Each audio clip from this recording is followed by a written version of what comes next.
Hello. Sorry I'm running a little bit late, but I don't think anyone was waiting, so I think it's okay. I think we're good. Alright. We are going to be making a version of Tom Nook today from Animal Crossing. I already have my little frame here. Or little frame, that's not the word. Base, made out of aluminum foil. I was debating about what eyes to use. I do have these. They are acrylic, like plastic-ish stuff, but I think the temperature in the oven's low enough they shouldn't get messed up. If they do, I'll deal with it later. But yeah, he's got like whites on his eyes, and then his eyes are just blue dots. So I'm thinking about doing, I guess, a slightly more realistic version of Tom Nook. But we'll see how it goes. I tend to not like solidify my exact idea until I've started and I can kind of get a feel for how it's going to go. And, you know, because sometimes I have an idea and then I try it and I'm like, oh, this is not going to work. So we're going to be making Tom Nook today. I'm going to go ahead and start. I prepped a ton of clay. I don't think I'm going to need this much, but we're going to start with that. I do have other art pieces that I will not be doing live, but I have a poem art piece that I want to do for a video very soon. I'm going to try to do it this week, hopefully, but maybe not. And I'm also going to be finishing up my new little shorts thing that I started, the Unfinished Fairy Tales. It's going to be a series. As long as I can consistently get at least like 3 replies, I'll keep doing those. But yeah, so for those, I'll just keep making little characters and little scenes and asking for input until we've completely fleshed out the scene. By the end of it, I'm toying with the idea of writing an entire story, like maybe a 20 to 30 minute story, and then just have the creation of that piece in the background as I read. But I'm not entirely certain that I'm going to go that direction. We'll see. At the very least, I will definitely make a short story snippet for the scene that we do finish. They will only be in shorts videos, so if you haven't seen that, go check it out. I was pretty proud of my first one. I got a unfinished book nook and was working on that, so was pretty proud with the background painting and everything. I've recorded all of the creation of it. Don't know how much of that I will end up using in a video, but it should be pretty cool, I think. But yes, if enough people get interested in those, I will write full-blown stories for them, because I do really like making up stories and characters. So I'm trying to find more ways that I can combine my interests with sculpture and artwork. I am also going to be trying to do more of like landscape and practice painting. I enjoyed doing the Bob Ross painting. I know the video didn't really capture any attention, but I liked doing it, so I'll probably do more of that. And then there's something else. Oh, I'm going to probably start another series category, 2 or 3 others. I've drawn some more thumbnails for them, because I want to sculpt some D&D stuff, and then I want to sculpt visual representations of logical fallacies. I'd written a poem about that recently for fun. It was very silly, but I love logical fallacies, so I may be doing little maybe 30-minute short type videos of various logical fallacies and sculptures of them. So like straw man arguments, red herrings, stuff like that. The bandwagon fallacy. Not all of them have great visual representations, but most of them do. So it should be pretty fun. Because I love yapping about logic, critical thinking, and discussions in philosophy. So but yes, hopefully I will be doing more combinations of art and writing. Because I am named the Red-Headed Poet for a reason. I do like to write. I've just never really found a good outlet for it. So we'll see if this makes it a little bit more appealing and interesting to people. But yeah, we're going to be doing probably a little less on fan art, although I really love doing fan art. I've done so many now, I feel like I need to do some more cryptids and mythology. So the next live video, I don't know yet, but I might see if I can pick up another cryptid. I found some fun ones.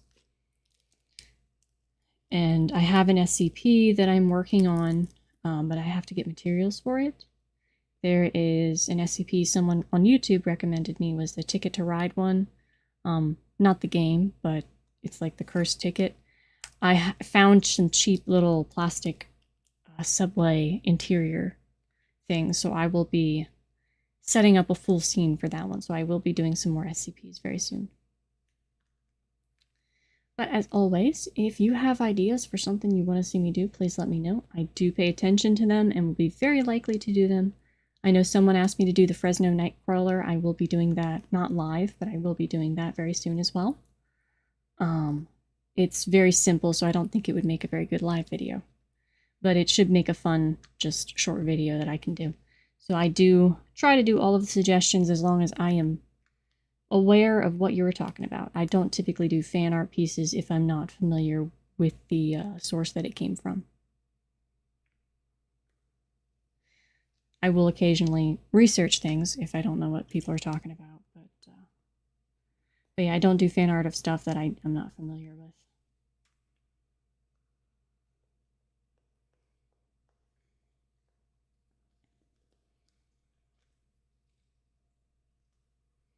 Alright, this is very lumpy. I also have some very challenging sculptures in mind for very soon, because I really need to improve my ability to smooth clay, and I'm looking up different techniques for that, and I also need to improve my sculpting of humanoid faces. I can do men okay, but that's because I cheat, and I put beards to hide how horrible the face shape is. Can't do that with women, which is why I don't think I've ever sculpted a good... I've sculpted some women, but not very well. So that's something I really want to work on, and I have a very difficult sculpture idea that would be awesome if I could pull it off. If I'm not confident that I can do it, I will not be doing it for a live video. I'll record it so that if I mess it up, I can just delete the video and throw the sculpture away and pretend it never happened. But I have a really cool idea, and I hope I can do it, but I really need to practice some of my technique. I need to get back to watching other artists more often and learning from them.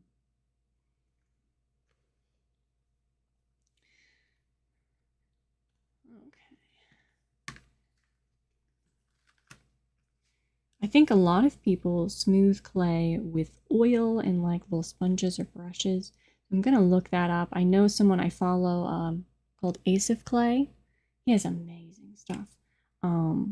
I think he had a video or a post on Facebook or something where he was talking about his method of doing that, and he had some other cool art ways that he included fabric and sculptures and used like Mod Podge or glue to make it firm, and that looked really awesome. So I need to get back into learning how to better my craft from other artists. Because practice and mimicry are the best ways to learn when it comes to art. Watching other people and then trying it, and then just doing it a lot. So hopefully I will be attempting some of that very soon. Because like you can smooth stuff with your finger pretty well because you do have natural oils in your hand. But you can still have little things. That's the issue I ran into with when I did the sculpture of Wilbur Whately. A lot of his skin was way too rough, which he was humanoid-ish, so I figured it was okay. But I had the same issue when I did the humanoid part of the cherubim. And anything that's supposed to be smooth, I generally do furry creatures because you can hide all of the imperfections under the fur patterns, and it looks great. Makes life a little easier. But yeah, I really need to work on managing smoothing sculptures better. And I really want to redo some of my childhood art, but a lot of those were when I was trying to do humanoid stuff. And they look cool because I like to do little fairies that you could hold in your hand. And I have this one I love. It's a little sleeping boy with like pointy ears. I love the sculpture so much. It's not that great. I did it when I was like 14, I think. But I want to remake it and I want to make it look good. But I need to practice people before I can really tackle it.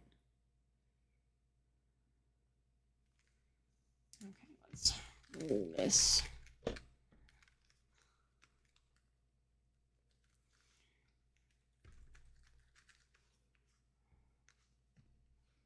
I may have to add some more clay to make the lumpiness go away.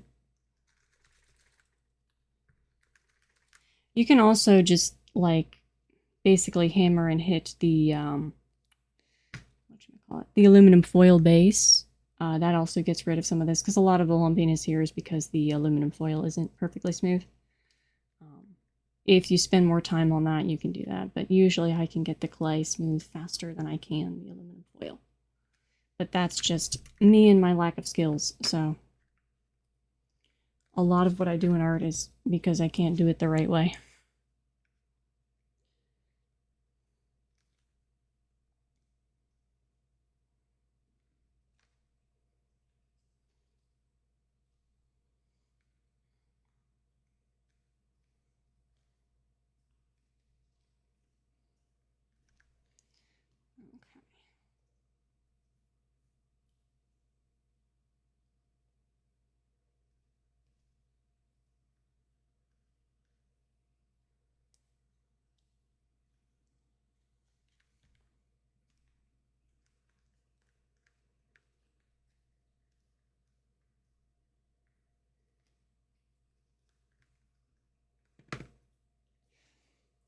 Where did my...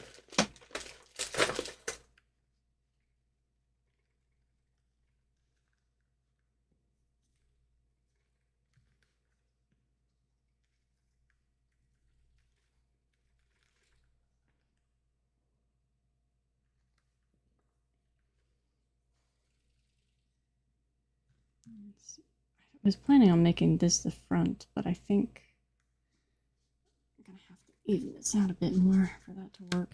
I need to clean my roller here. It's getting all covered.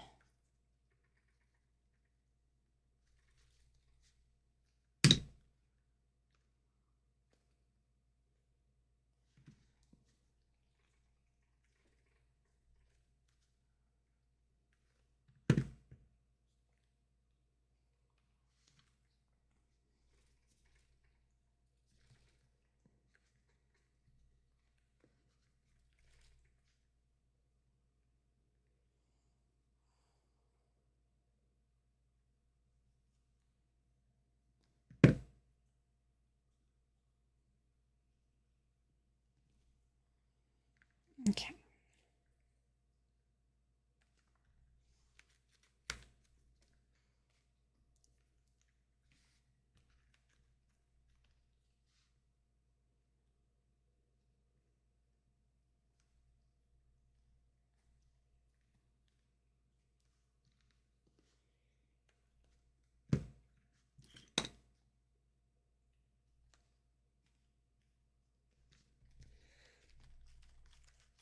All right, here we go.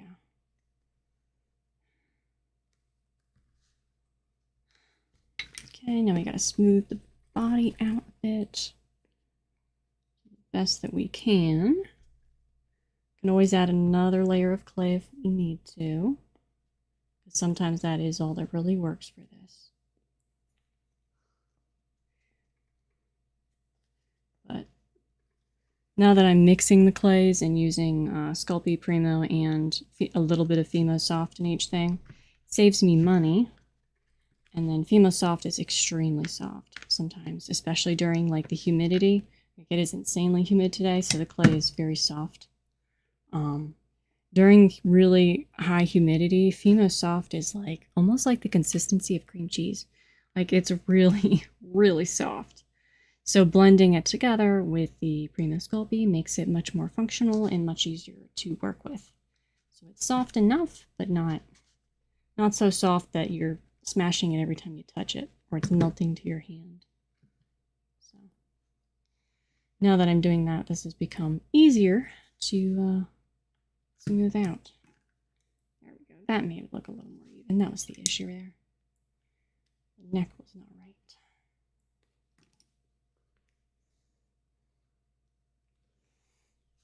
You know, the thing that always made me laugh about Animal Crossing that I always questioned was like, Why is it when we are the main person in Animal Crossing that we have to like pay for everything?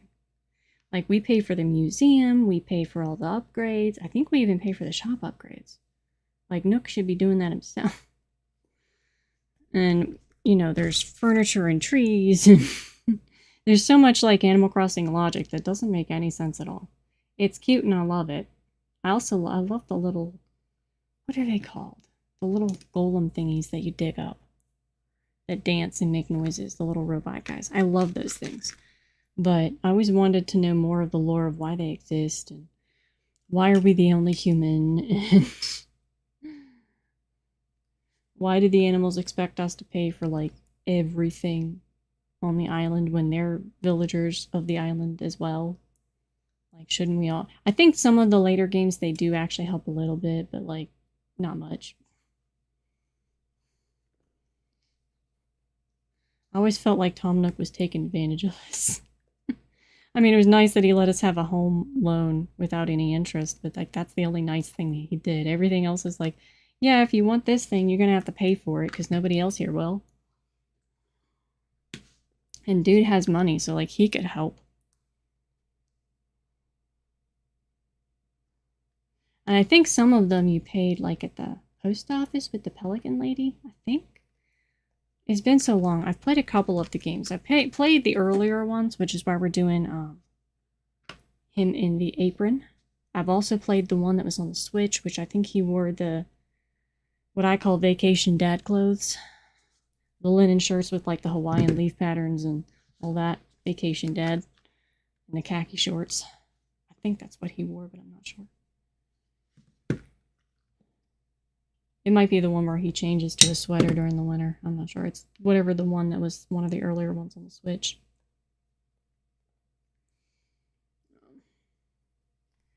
I was also sad they got rid of a bunch of the holidays. I think it was largely because they were trying to make it more international. But I loved so many of the holidays, and I think they brought some of those back. They got us more, because I didn't care if it was holidays. I just liked more events that had cool furniture packs and things. But I always cheated in time skips too, but I remember... I do remember getting yelled at by, what's his name, Rossetti, or the mole in the GameCube version, because I cheated a couple times and like crashed, intentionally shut the game off, and if you do that, I think he would pop up as soon as you logged in, and he would like yell at you for a really long time, and it was so didn't stop me. And you can also on the Switch, you can time travel. You have to deal with all the weeds and the bugs in your house, but you can time travel and cheat that way. And I don't think they have a way, I don't think they punished you for that in the Switch. You could also time travel, I think, on the DS one. Because I did that too. Because like, I don't have time to sit up all the time to do stuff. Especially when I was a kid. Now that as an adult, it was fine because I worked night shifts, so I could do the events that occurred at like 2 a.m. in the morning. But like when I was a kid, seriously, if half their people are children, why are you making them stay up late to get special events? Like that's kind of messed up. That part of me has a love-hate relationship with games that run on real time. Because like I have a job, I have things to do. When I was a kid, I had parents, you know, told me what to do, so I couldn't just... Thankfully, my mom liked playing it, so I got away with doing stuff because she wanted to do the events too. But a lot of times, it's like, you know, when you're a kid, you're not allowed to get on and do it all the time. When I'm an adult, I have a job and I can't just do this. And I don't want to miss events because I have to work. So I wish they would make it like optional, you know? But I think they've improved a lot of that. At least I think they did for the last edition, but it might also just be that I had a job that was overnight. I still have the job, and more flexible so that I could bring it with me as long as nobody needed me. I could actually play the events at night. You catch the coolest fish at night too in the Switch version. Alright, now let me look at my reference photo here.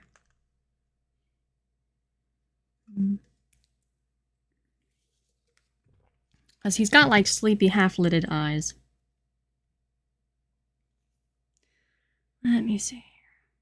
I also love Tom Nook's little nephews. They're so cute. So kind of like here.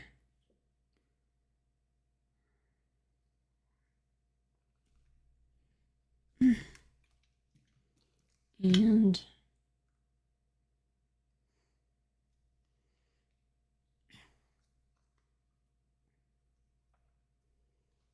okay.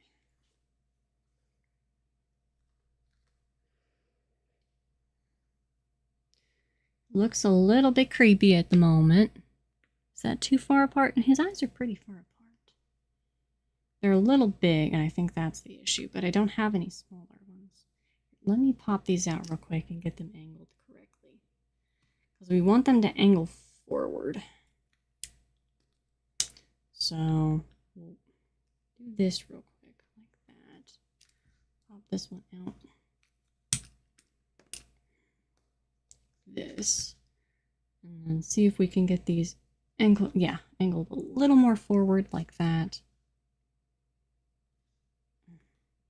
So he looks a little less wall-eyed. There we go.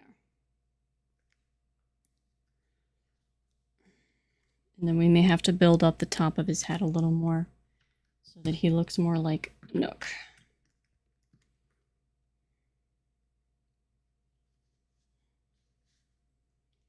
Let me do it like this.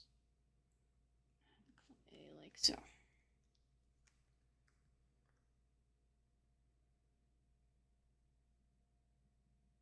Yeah, it's really fun. Thank you for dropping by the way. Animal Crossing, I do like it, but like I said, my only annoyance is just I always get really frustrated with the real-time events, because then if you're busy or you're working, you can't do the events.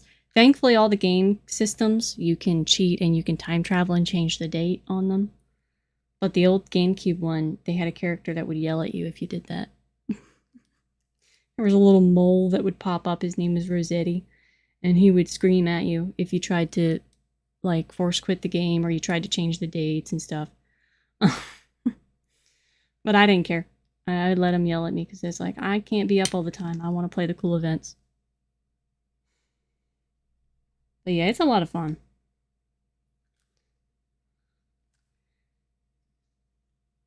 It is a bit time consuming though.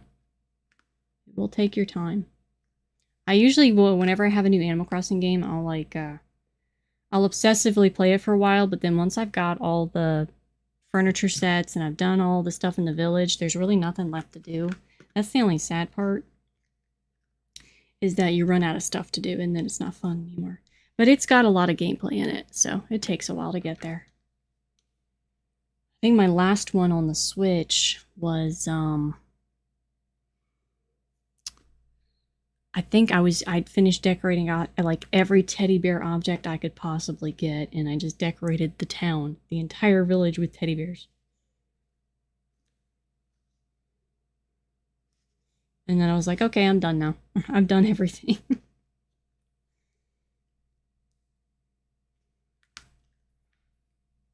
I don't know if I got all the teddy bear villages. Yeah, I've been watching people play Tomodachi Life. It is similar. It's a little more sarcastic and tongue-in-cheek, I think, than Animal Crossing is. But yeah, it's a similar type of game, yep. But yes, I've been watching streamers play that and all the shenanigans that they get up to. It was very funny. Animal Crossing's more peaceful. Tomodachi Life feels more funny than peaceful. But that might just be because the people I watch are a little bit silly. But yeah, Tomodachi Life, I'm not even sure what genre of game it is. Except in that one, you don't actually have a character. Because in Tomodachi Life, you're like the overarching god of that world and you just do things. And you can pick people up. Animal Crossing, you are an actual character in the game. So, and you live in the village. So it's a little bit different. Tomodachi Life feels like playing with dolls. Whereas Animal Crossing's like Village Simulator.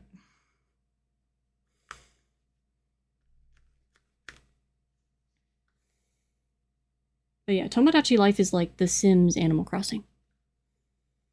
But The Sims is so expensive that I stopped playing it.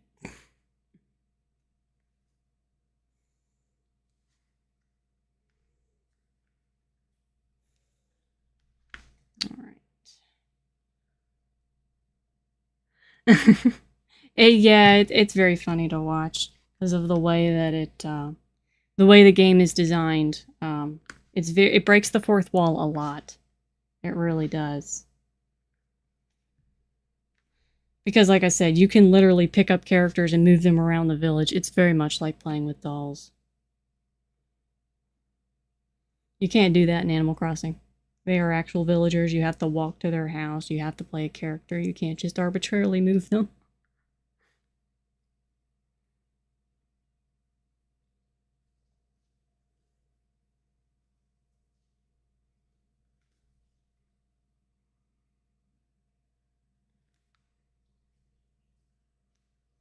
Okay.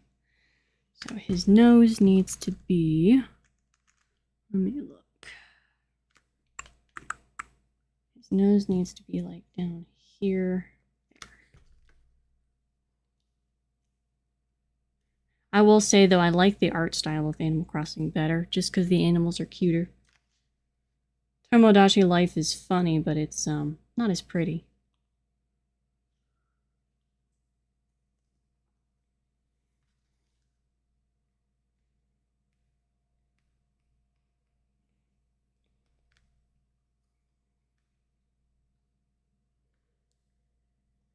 And I don't think you can, like in Animal Crossing, you can go fishing, you can build a museum. You don't have that kind of stuff in Tomodachi. Although I think characters can fish and you can give them things. Okay, that looks really creepy. Keep extending his nose out further until this looks right. Half-finished sculptures are very disturbing sometimes.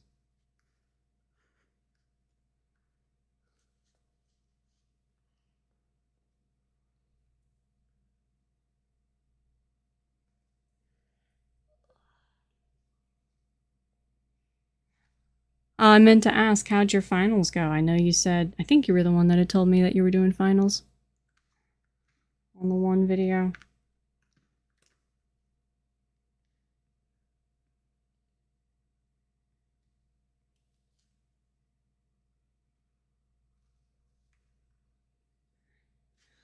Blend this in here a little better.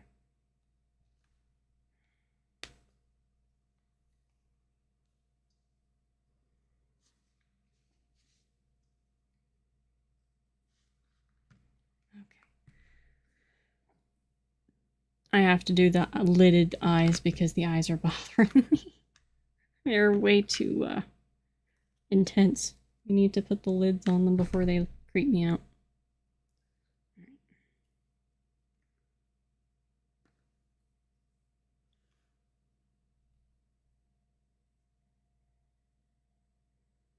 That's good. I'm glad for you.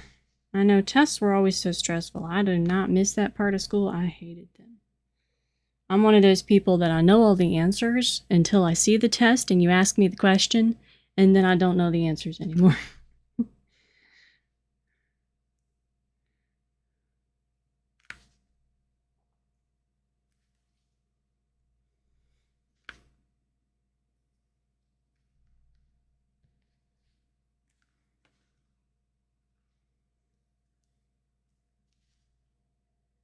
They angled downward.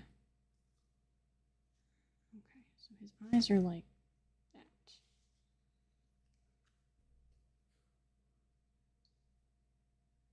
that. See, I love assignments. I love writing assignments. I mean, I majored in English, so of course I love writing assignments. I love writing assignments and reading, and also I'd hate tests. Tests stress me out. Because, you know, it's like, what if you fail and it counts so much of your grade, and I just don't like it. I do not miss school. I didn't want to go to college to begin with.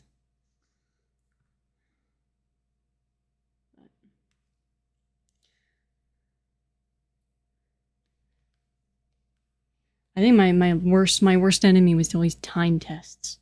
I hated time tests. It's like the easiest way to make me mess something up was to put a time limit on it. And then I would stress about it and not be able to do it. I mean, I did fine. I did very well in school, but I just was always felt like I was on the verge of failing, even though I was nowhere near that. I just stress about things. I don't like tests.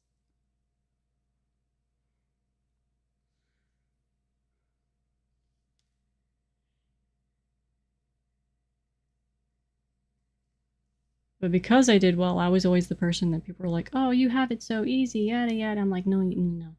Like, no, I may have done well on the test, but I was terrified the entire time.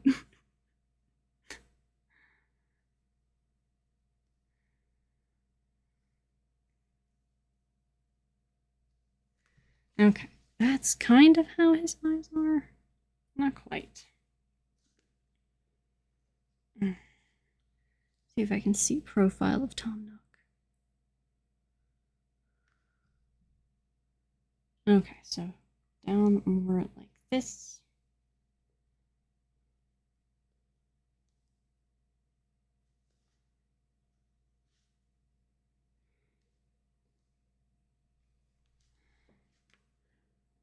Up a bit. Trying to get his profile correct. He's kind of funny looking. I know he's supposed to be like a raccoon or a tanuki. But he's a little silly looking.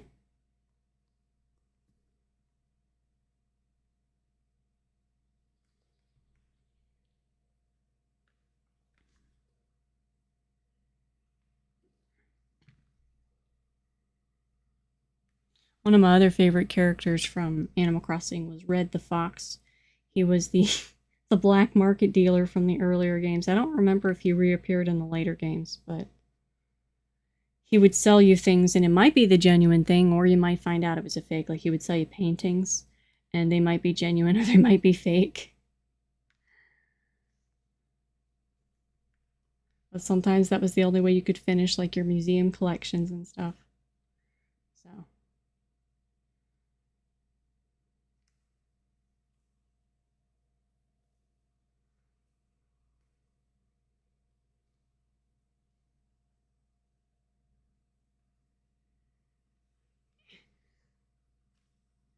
Would you send the wrong message or not finish it? That's all good.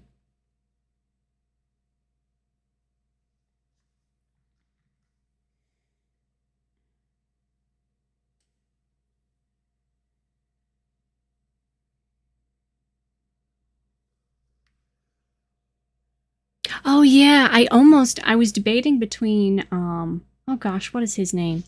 I loved him in all the songs in the original GameCube one that we had. He was one of my favorite characters actually, and I was debating between him and Tom Nook, but Tom Nook is kind of, I guess, more well known because the dog doesn't appear in every game. So I was like, okay, I'll pick the more boring option. But yes, that was the other character I almost did because I really liked him.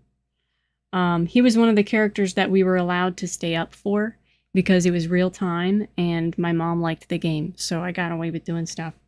And he only appeared on certain days in the GameCube version. So you would get free songs and music from him if you go to listen. He would show up. He would show up somewhere in the village and he would play a song for you. So we kept trying to collect all the music from him. What is his name? I'm blanking on his name right now.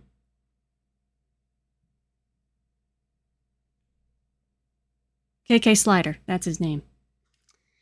Yeah. Because they made so much random music in the earlier GameCube games that you could get from him. And then you could play it in your house.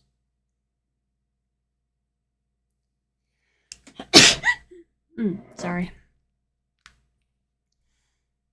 And then the earlier games had the faceless cat, which I don't know that any of the games had that other than the GameCube one, but I loved that character. You could ride the train, and this random faceless cat would appear and would ask you for help, and you could draw a face for them. Thank you.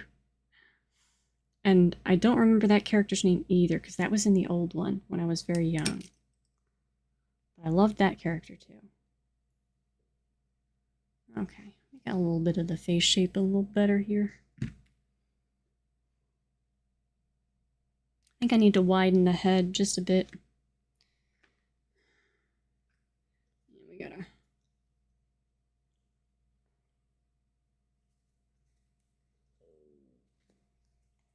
widen the face a little bit.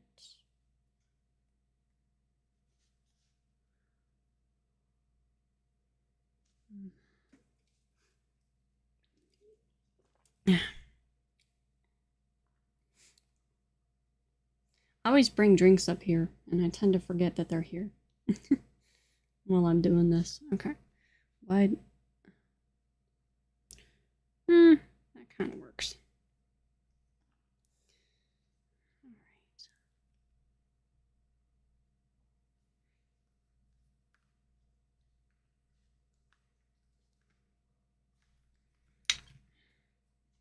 There we go. That's looking more like Tom Nook's face.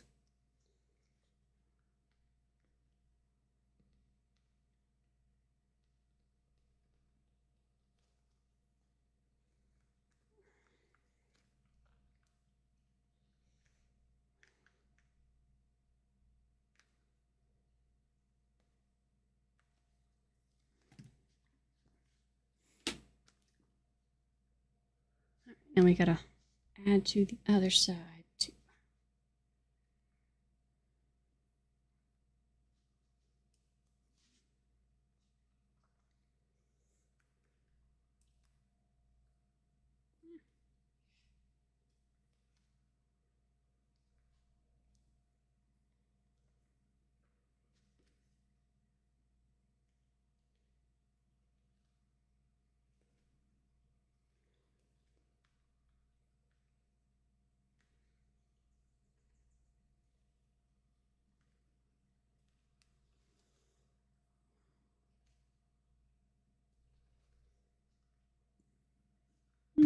Not quite. A little bit more.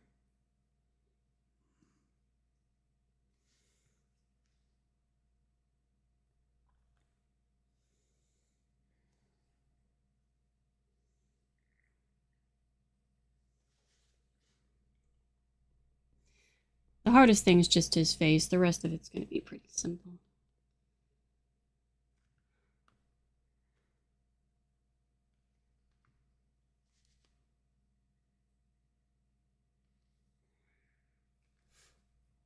There we go.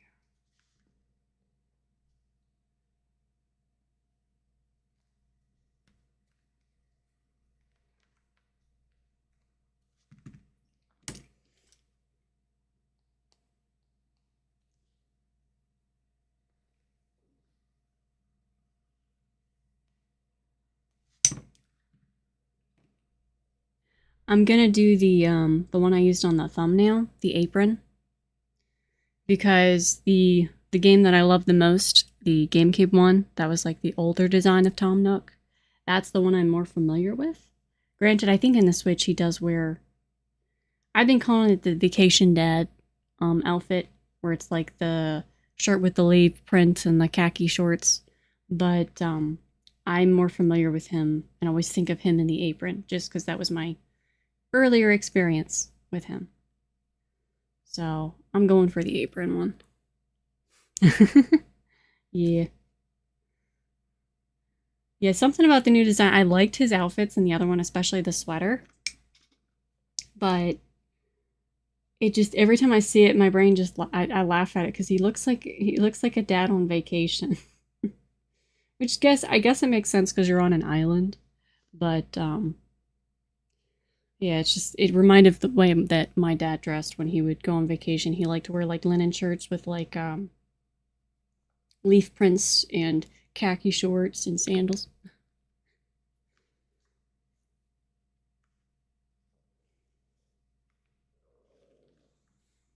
My stomach is growling. Here we go.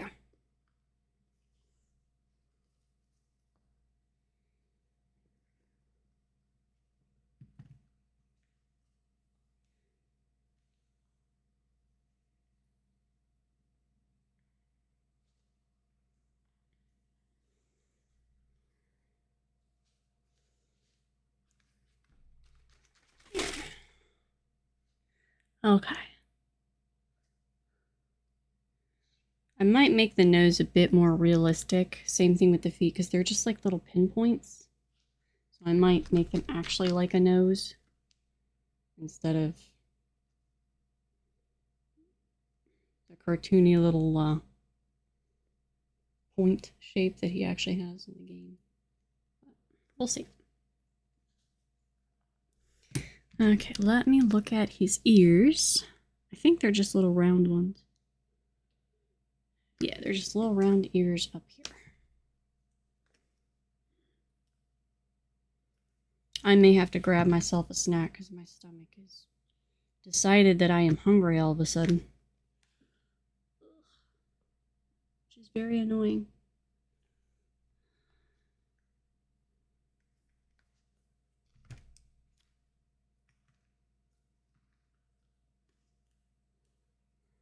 That's too much clay.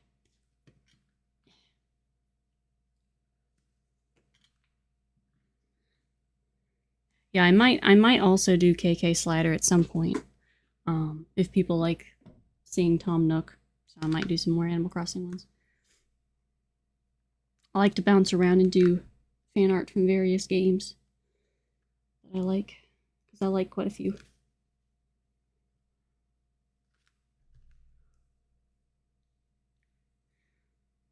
Do you have any video games specifically that you enjoy?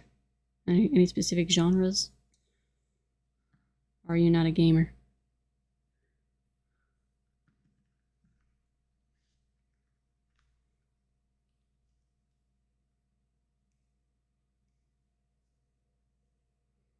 Let's see.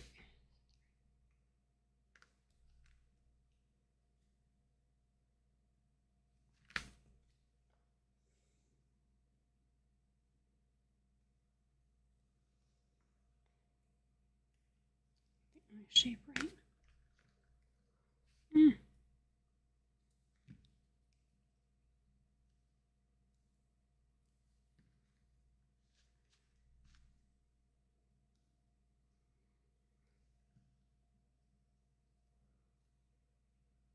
Almost have the ears. They're a little elongated.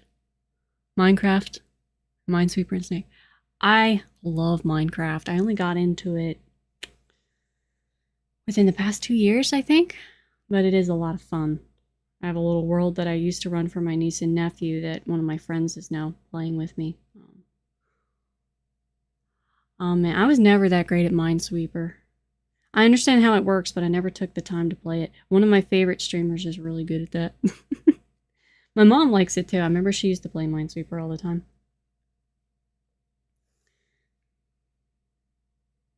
I also remember, I don't know if you've seen the other free games that used to come with the older computers. Like, there was Free Ski, and what else? They used to have the pinball one on my dad's work computers when I was very little. I loved that one. And I'm trying to think if there's any other ones. I remember Free Ski, and I always got mad because I could never figure out how to make the Yeti go away. Always got eaten by the Yeti. I think it might have been scripted, like he just came out and ate you at some point and the game was over.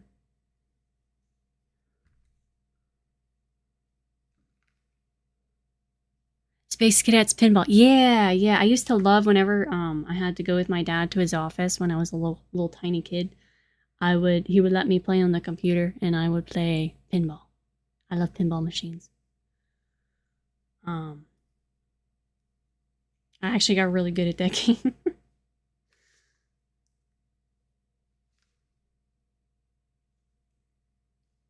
Let's see.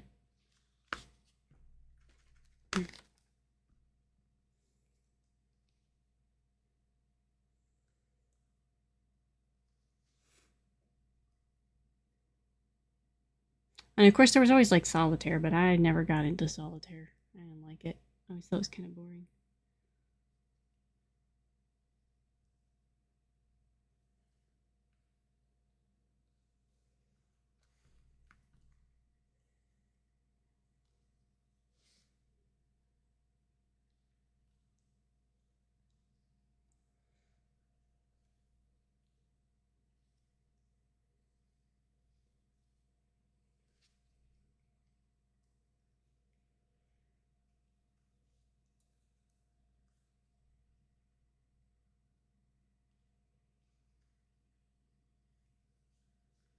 And then my sister had a really old game that we used to play on the computer because my dad had a bunch of older games and then we would play them if they were before they became incompatible.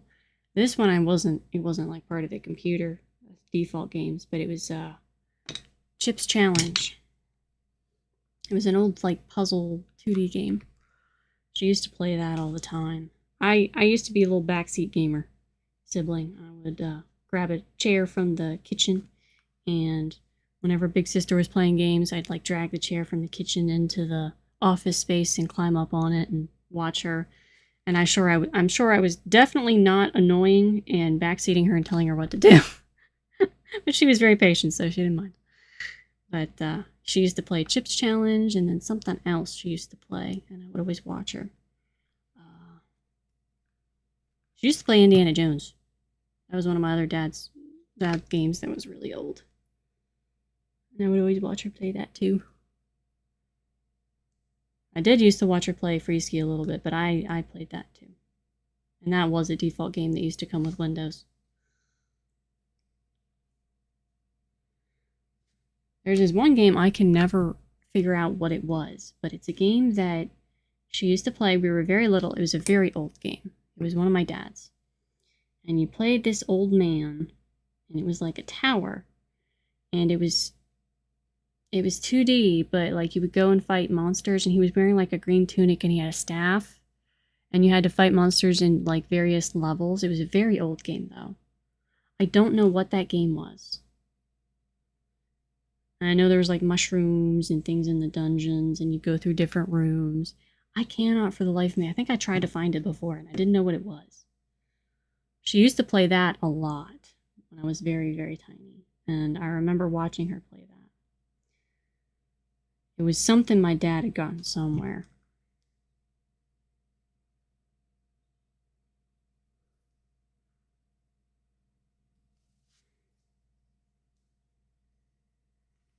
Let's see. He's coming along. He's looking almost correct. I think his eyes are a little too big, but that's okay.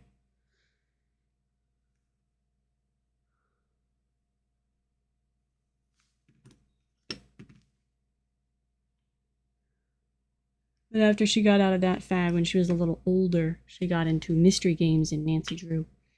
So I would watch her play all those, but we were both a little older then.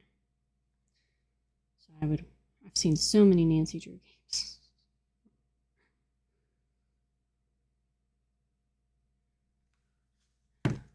I hope I didn't annoy the heck out of her when I was doing that. I don't think she minded too much.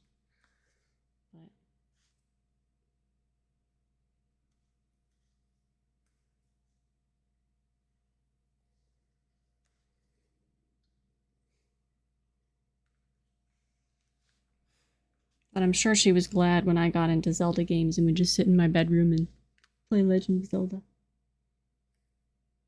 So she could play her Nancy Drew in peace.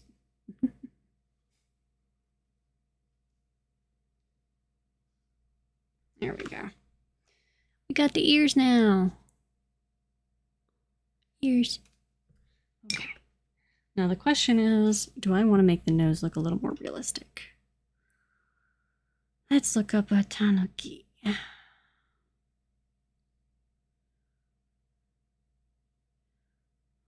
See what their little noses look like. I think they just look like puppy noses.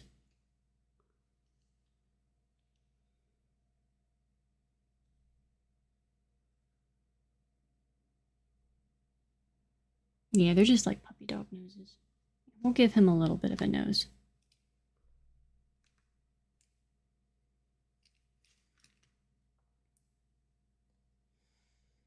It's not quite accurate to the game design, but I kind of want to put a little bit of my own on this.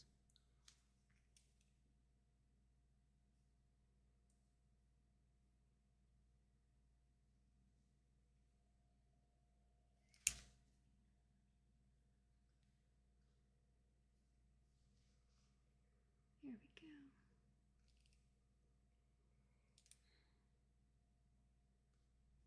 At some point I need to hunt down a bunch of the old retro games because a lot of them are on Steam now. in other places and you can still play them. It'd be fun.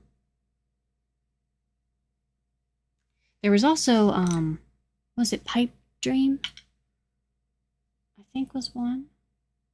Where you had like pipes that you had to fill out and this green gunk would go through the pipes, and if you messed up, it would run out, so you had to keep building the pipe system, and it would get faster and faster. I think it was called Pipe Dream. That was another old one that I think was either... I don't know if it came with it, because my dad would get all these random games, and then I would just see them, so I never knew if they were part of the computer or something he found. But that one I did play, and I remember playing that.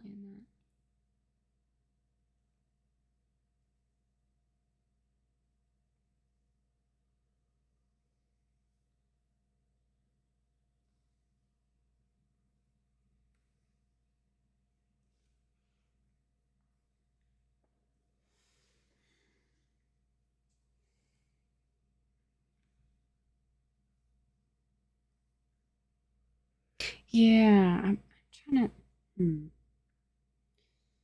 it's one of those things I did when I was very small, so like I have really vague, fuzzy memories of it. Most of the games I remember I played when I was like, 8 or 9 or older. Prior to that, I have vague memories of things. And I played a lot of Neopets, but that's different. Here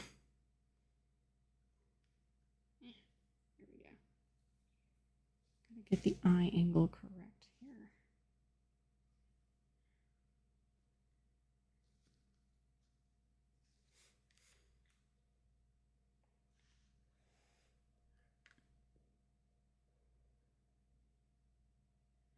Okay.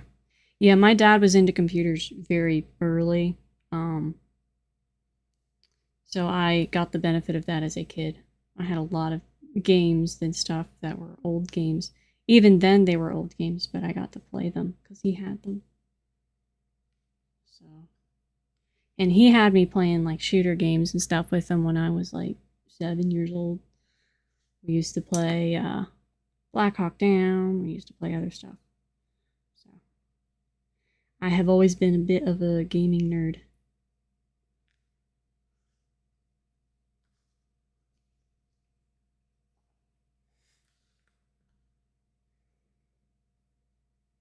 But I think my real video game obsession didn't start until somebody gifted us a GameCube, and I got The Legend of Zelda, The Wind Waker. Because I love Zelda games. And I've already done a couple of Zelda fan art pieces. I'm going to be doing more. I love Zelda games so much. But yeah, Dad always liked technology and stuff, so he always tried to get things. We always got like a console behind everybody else because didn't have tons of money, and it's cheaper if you do that. So when everybody else is getting like the new improved console, we got the old one, and then we go to GameStop and pick up all the old discount games because nobody wanted them anymore because they always wanted the brand new console. So I would always be about one console behind by a couple years usually, and then the price would usually drop once it was no longer the new thing. And then you had a ton of games to play that nobody wanted anymore, and they would return to GameStop, and you could get them for half price. You just had to be a little patient.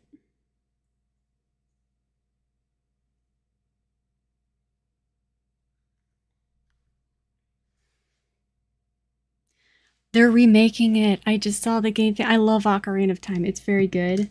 I'm a little bit more fond of Majora's Mask, but they're both amazing. They're both very good. And they're remaking Ocarina of Time. I saw the little trailer that everybody was posting, and I'm super excited, although I don't have a Switch 2. I think it's only for Switch 2, and I can't afford that, so I won't be having it for a long time. But it looks amazing, so. But hey, I have the original game, so I should just be happy with that. If nothing else, I get to see cool artwork again, so. But it'll be pretty cool when it comes out. I just wish the Switch 2 weren't so dang expensive. I have too many bills to pay.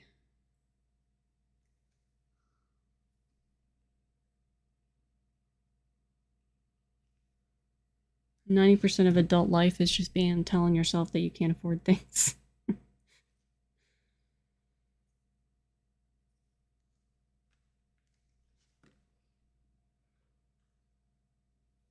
All right, let's see now. Let's start shaping his lower body a little bit here. He really is just kind of a very round boy. He's that little potato. He's got little stick legs, so this won't be too difficult, but I do think I'll give him fur, just because I think that'll make it look a little better.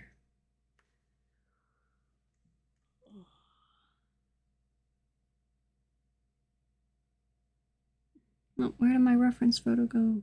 Oh, there we go.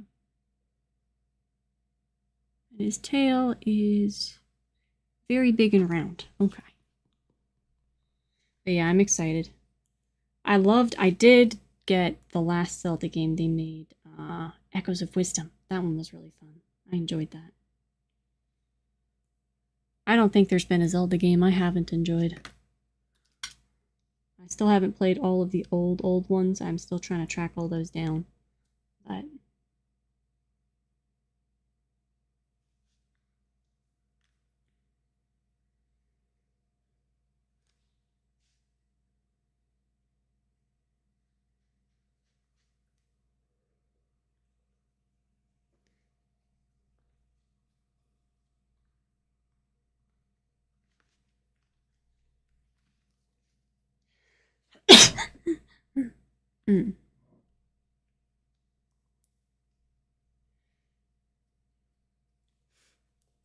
Smooth out the body a little bit here. Okay, because the legs need to go there. They're pretty short. And thankfully he has a tail, so I should be able to balance him okay. Thank you. I think I'm just allergic to everything or something. I sneeze all the time. It's very annoying.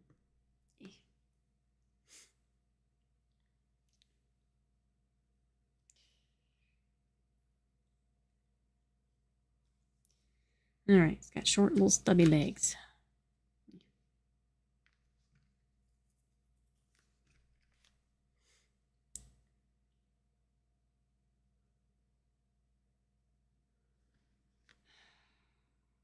Where did my photo knife go? Here we go. I'm trying to think, there was a whole bunch of games they revealed recently. There was something else I was excited for and I've forgotten what it was.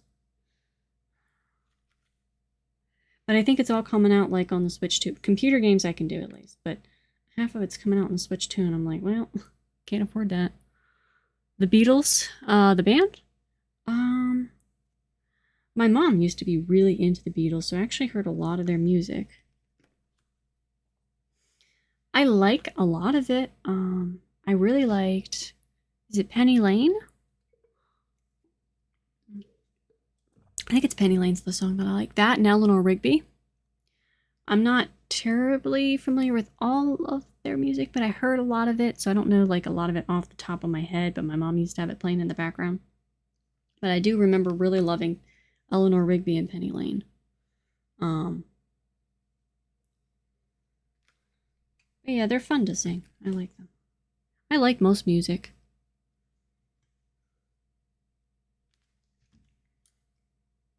It's one of those things, like, if I hear the song, I immediately recognize it and know all the lyrics, but I can't, like, off the top of my head think of the names of the songs. I also grew up listening to, the Monkees. She had an old tape thing of them, so we used to listen to the Monkees, too. And then I know a bunch of oldies rock songs, because my dad liked those.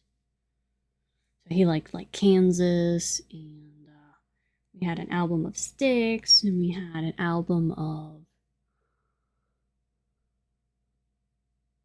That's cool. That's cool. What else do we have? We had an album of something else that I remember, and I can't think of the name. My dad actually had a couple old, like, actual record stuff, too. Really old songs.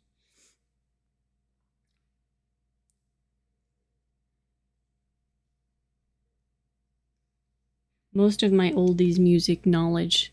Yeah. They're very catchy. Like, the songs are simple, but they're catchy and they stick in your head.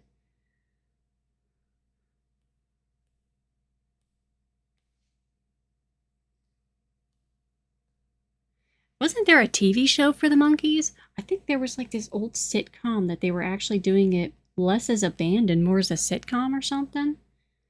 And then the music was popular and the show wasn't.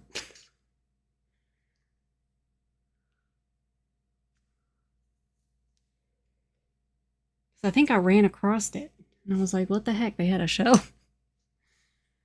Because I think one of the people didn't even had to learn how to play for that specifically because he actually didn't know how.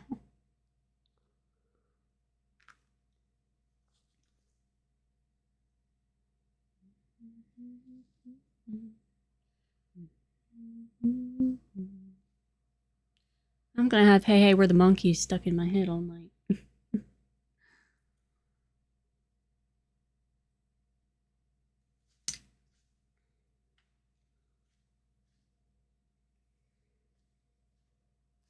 Yeah, my mom and dad had a bunch of like cassette tapes of music that they liked. We used to have a decent stereo thing that my dad had.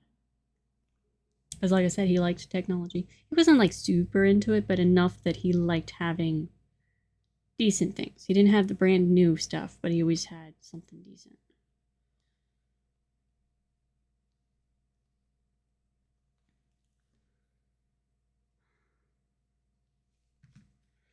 I've gotten into like a lot of really old music from like the 30s, the 20s, the 40s, stuff like that. That I've done more on my own, just because I like old media, old tiny stuff. So I've gotten into a whole bunch of older music from that that's even pre my parents' age and such. But I like it hopping between countries and genres and things. You find so much that it feels boring to go back to like only one type of music at a time. I like a little bit of everything.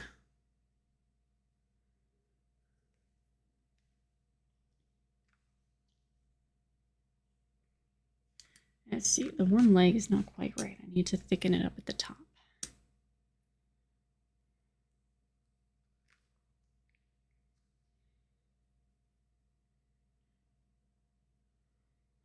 And I'll occasionally find songs that I heard as a kid, and I'll like rediscover them as an adult and be like, oh, I remember this. I had that the other day when something popped up on my YouTube thing for House of the Rising Sun. I can't think of who sings that, but I don't know anything else by them. I was like, I remember this song. That was one of the ones my parents always played. I like that. And my dad liked to play guitar, so he taught me a lot of random songs because he would play guitar and I would sing, and my sister would sing.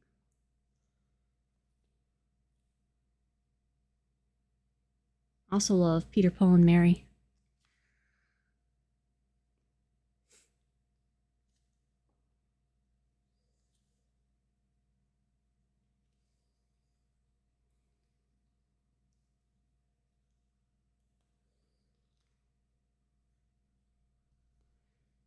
And then I think the Mamas and the Papas showed up again, and I was listening to all, what's the one of theirs that I like? I know it starts like, oh, California Dreamin'. That popped up the other day. I'm like, oh, I like this song. I forgot about it.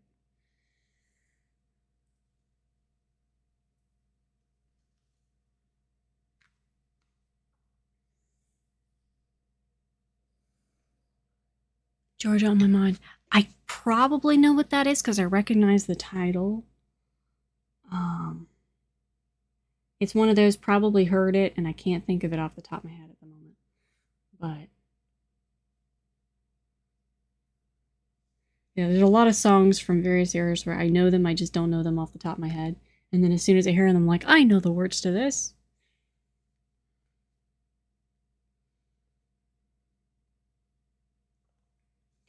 I love listening to a singer who, is an older singer, actress lady, Alice Faye. She has a lot of good songs. One of hers, as very well known, is You'll Never Know. That one's like from the 40s, I think, 1940s. And then, of course, you know, the classic crooners like Frank Sinatra, Bing Crosby, that kind of stuff. And then a lot of the old radio shows I like to listen to have intermission type pieces where they have people sing, so I learned a lot of music through that as well. I like a lot of the old ballads. But they're really hard to find now. They're really hard to find. There was one I loved called Blue or Blue as the Night, and it was so pretty, but I could only find like one, maybe two videos of it on YouTube, and it's not been remastered. And that's the issue with finding really old music that I love, is some of it's a bit obscure. It's kind of been forgotten.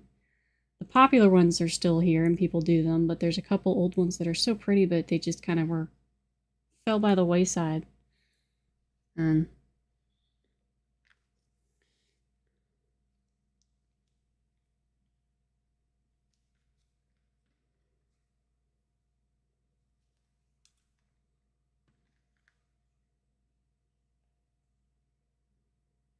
or I like old versions of songs and not the ones that were the popular versions. Yeah, no problem.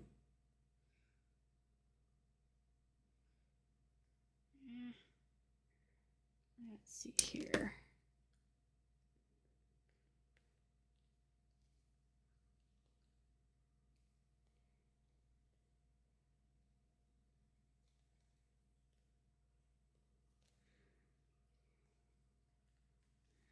Okay. I think. Okay, we gotta do his tail so he can stand up.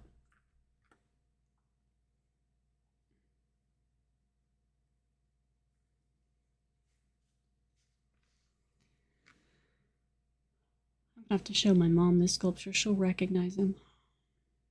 Okay.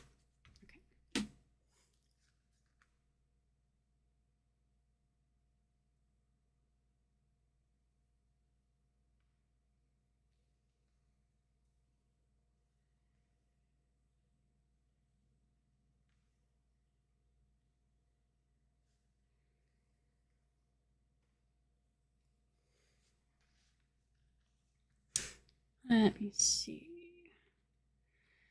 Now we could, the newer versions, I think he has paws. Does he have paws? A little bit, not really. Okay.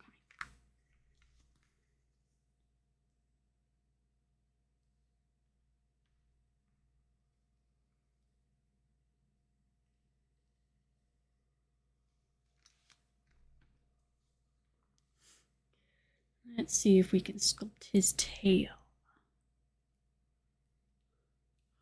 Oh.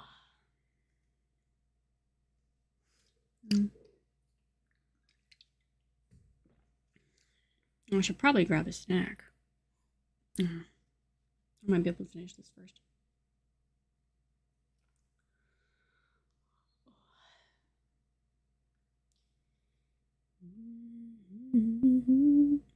We're too busy singing to put anybody down. Is that the right?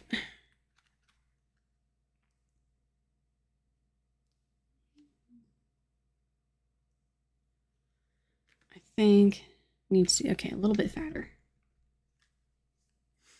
His tail's bigger than that.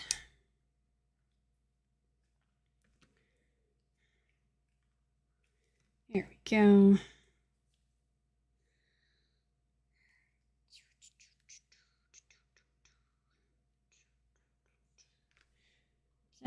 That's about the right size. Perfect. I'm gonna have that song stuck in my head all night. I have to go listen to it. Because I can't remember anything other than hey, hey, we're the monkeys and we like monkeying around.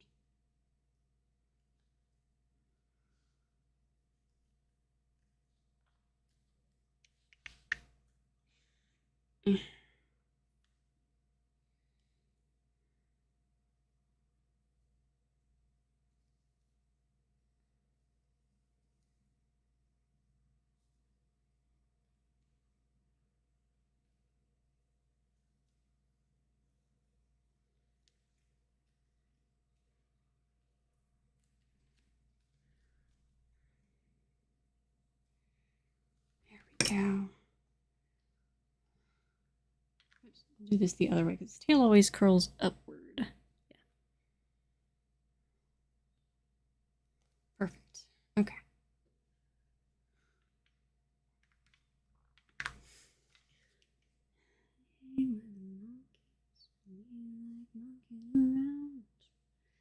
We're too busy singing to put anybody down.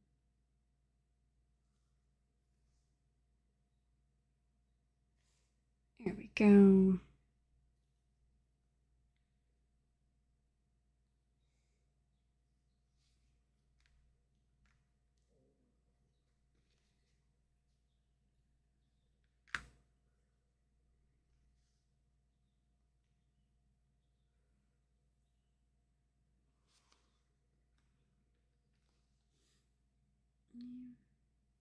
Attach the tail. There we go. So now he's got his feet and tail. Okay. Tom Nook looks so eepy with his little sleepy eyes. Or he looks really out of it. I'm not sure which. It's kind of making me laugh. But anyway. I need to focus.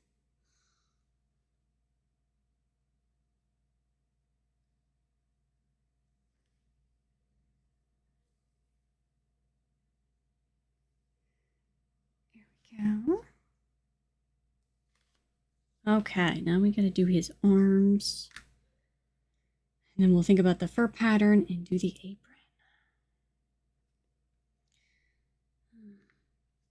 We like monkeying around.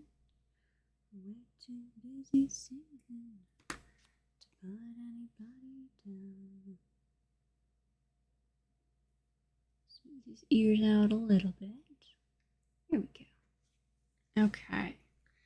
Arms. His arms are they're kind of short. He's very tubby. Okay. He's a tubby little guy. I think I will shape them like paws just a little bit because that looks better.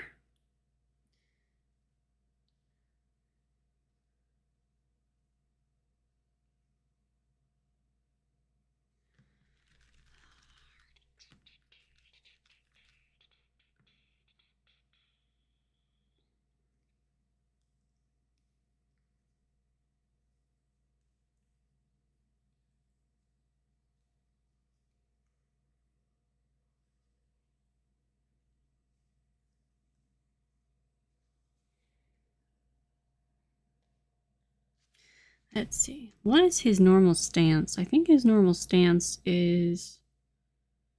yeah, it's like one arm here and the other arm up. Almost like hand on hip kind of look.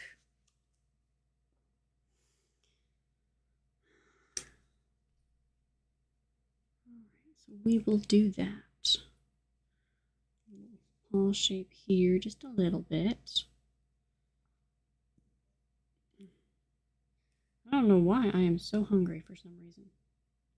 Did I? I may have forgotten to eat before I did this. I thought I did, but maybe I didn't. I don't remember.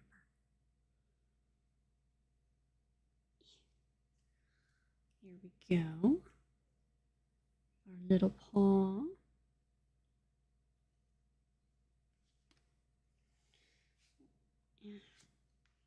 Elbow should be a little further down. Should be here.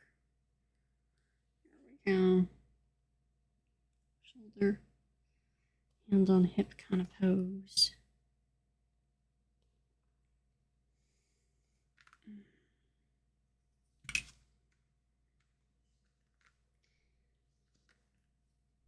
Oh, hey, welcome back.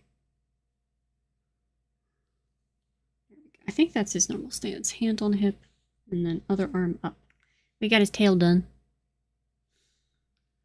Almost, although it's wanting to come off here. I want to reattach that in the back. Cooperate. There we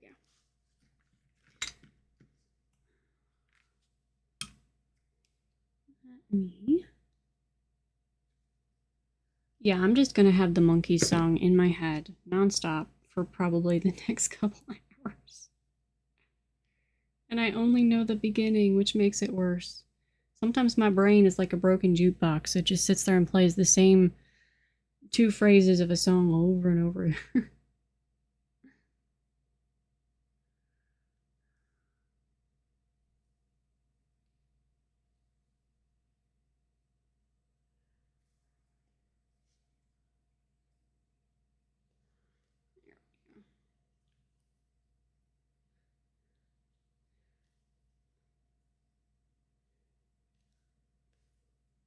I learned how to prank people with that because I know I'm not the only one who has that problem.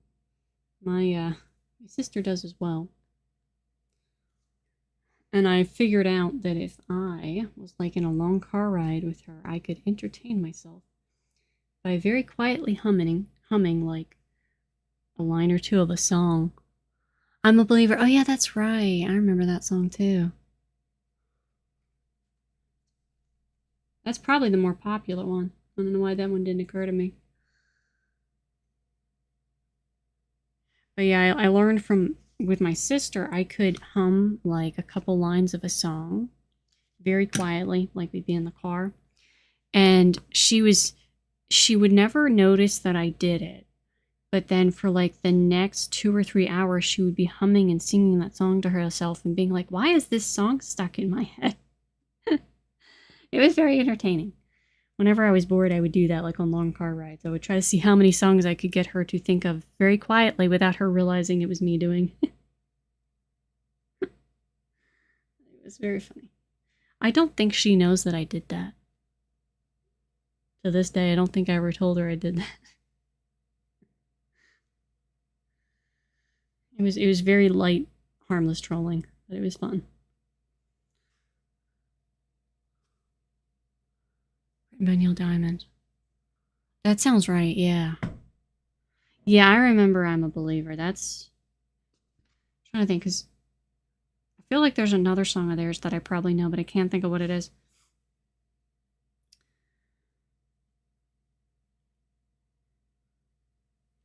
I think I'm a Believer is popular, because didn't they use that in Shrek? I think they had... I think they played it at the end of Shrek. So I think a lot of people know it from that. Because Shrek used a lot of popular songs.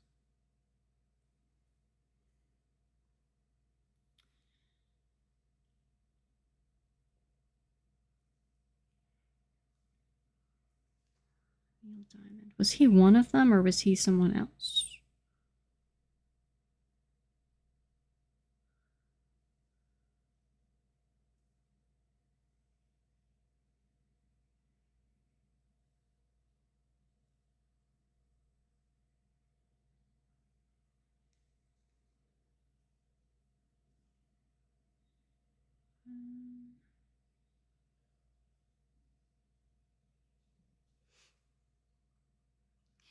Okay, so that's the version I'm familiar with then.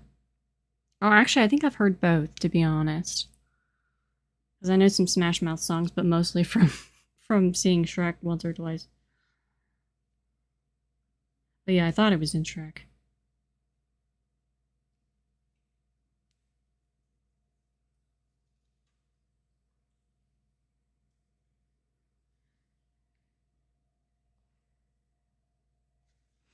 Oh, where did my Tom Nook reference go? Come back. There we go. Pulled my reference up again. He's always got his other arm out here like he's pointing at something. Okay, I may have to wire this one. Or I could probably just use a toothpick.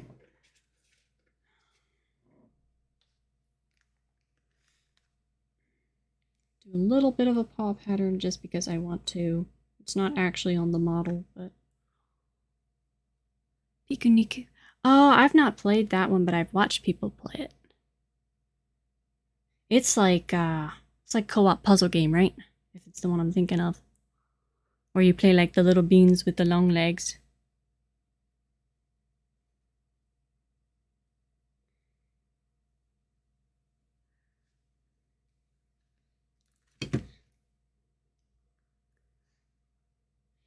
I don't actually know what they are, they just look like little beans to me.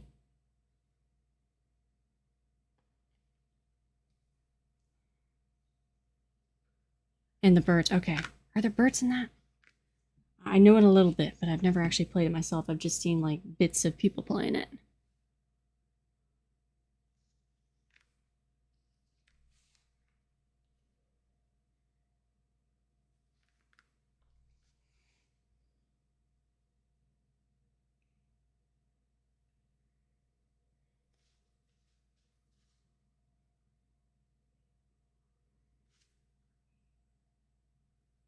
Yeah, because that's like a platformer puzzle, I think.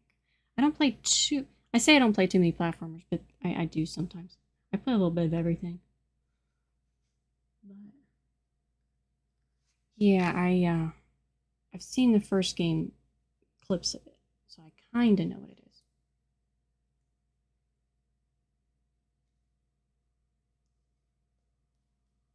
There's so many games I want to play right now. I just don't have the money to buy. I did start a new one, but it's another survival game that I can play with one of my friends. It's No Man's Sky. I'm having fun with that. Should keep me occupied for a while. There's so many games I want to play.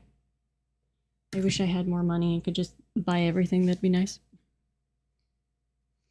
But hey, I have enough to live off of, so I should be happy.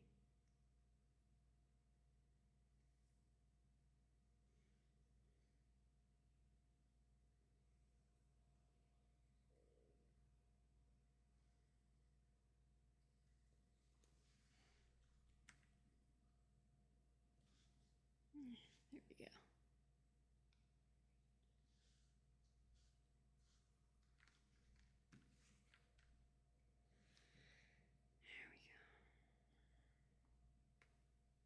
See if I can get him into the standard Tom Nook pose here. Tilt his head a little. Oh, the Goose Game is so cool. I didn't know they had another one. Yeah, it was so creative and so silly. I didn't play it, but I really wish I had someone to play. I should have pestered one of my friends about it. But yeah, the Goose Game is so cute.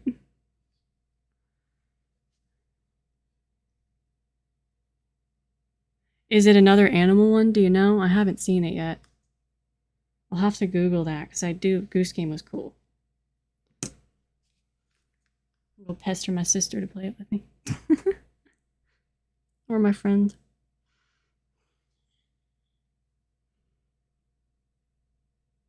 Big walk.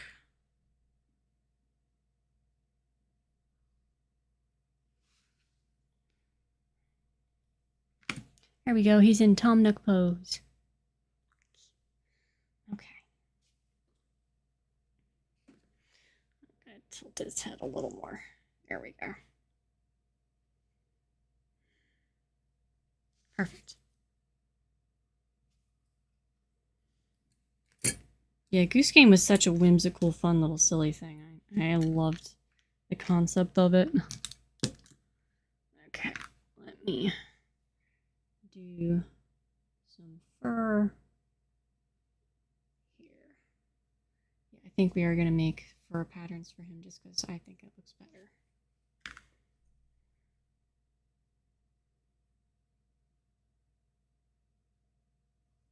Cool. Very cool. Yeah, and if it's got the same whimsical style, at least that the same people have, then it should be fun regardless.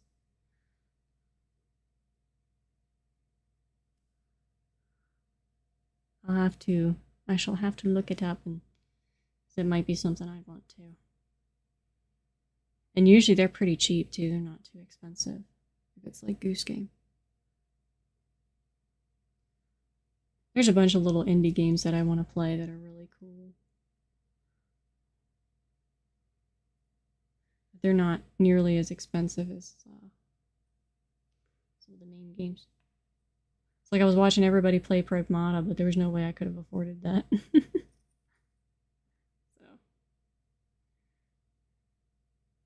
Oh well, there's the advantage of like video game streamers is I watch them play the story games that I wanted to play but couldn't afford, so at least I get to enjoy the story. Puzzle games like that or the Goose Game are more fun to play yourself.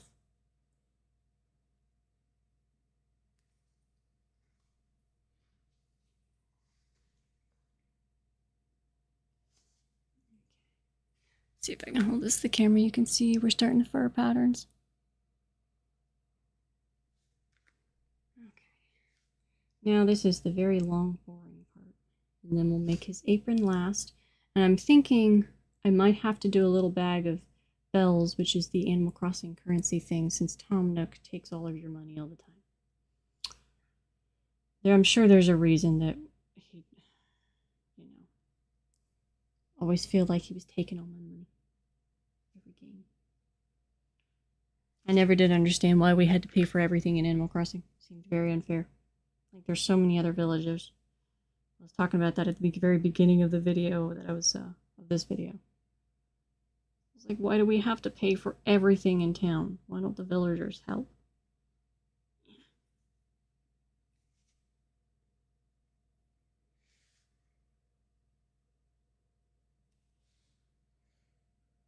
Or I could put the classic Animal Crossing leaf in his hand, like he's showing off a product or something.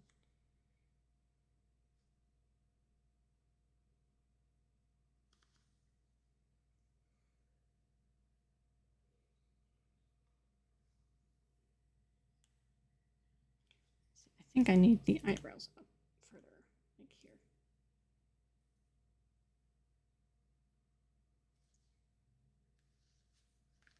Yeah, that's closer. Okay, that's a little bit higher on the eyes. There we go. That looks a little bit more Tom Nook-like.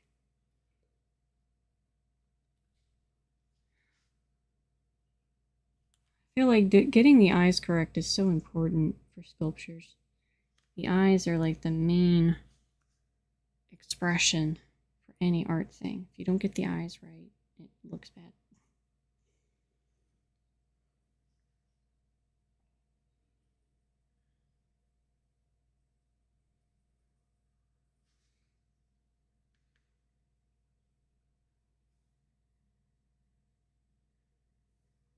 I'm still trying to decide what I'm doing next week. I want to do maybe another cryptid. I don't think I have as many cryptid videos as I have like folklore and fan art.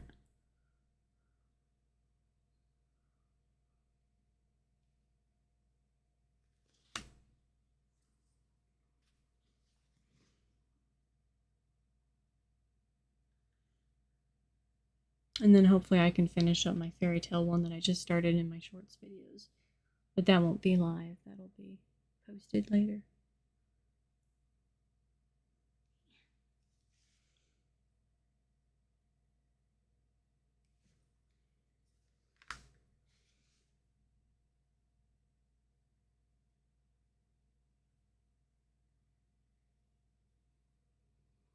All right.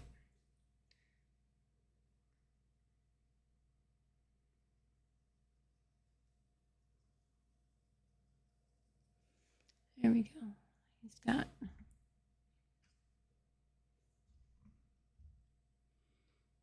something about this clay is it's very reflective.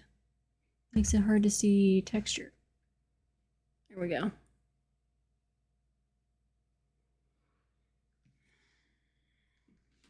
right, let's do the back of his head. And as soon as we get the pattern on his stomach, we can add his little apron. And I think instead of giving him bells, I'll give him the little leaf thing that represents the icon that represents like furniture and stuff. Since he's always selling things, I think I'll put that in his hand. That'll be a nice little Animal Crossing reference. Since furniture looks like everything looks like leaves in Animal Crossing. It makes no sense, but it's, you know, it's Animal Crossing. You shake trees and leaves fall down and they turn into furniture.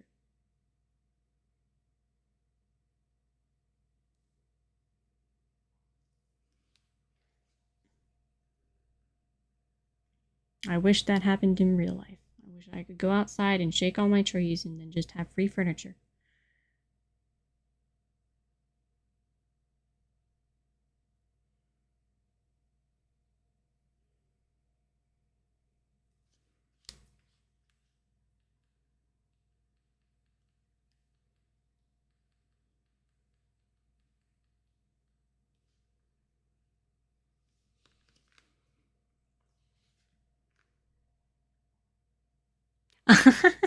Yeah, Penger. It did. Unfinished sculptures is one of the things it's like, it messes with your head because you start something and you're like, this does not look right at all. And you're like, nope, gotta be patient, just keep going with it. And it gradually comes together. You're like, okay, this looks good. That is something sculpture has taught me, is that with everything in life, really, just be patient, give it some time, you will get there. Because sculptures never look good when you start. They always look bad. Like, it always just looks wrong. And yes, he looked very creepy. That's why I had to do the eyelids so quickly, because I was like, this is bothering me. He's staring too much. This is weird. Yeah, he did look a little... I think it's Pengu's the name of the little penguin. I love the little... I think it's like claymation or something. Sometimes I watch those when I'm like sad. I'll just watch silly little claymation videos. Like Morph, I think is one. And then Plonsters. I love Plonsters. And then I saw a little bit of Pengu as well. I used to have the clay to do claymation. I've done a little bit of claymation. It's just so time consuming. Because my dad had gotten me that a long time ago for a birthday present. He got me claymation stuff.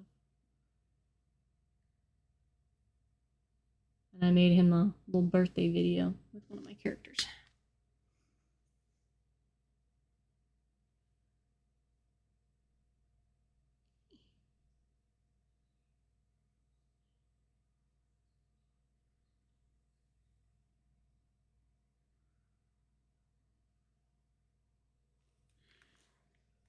All right. Can I get away with using the... I can get away with this. Cool.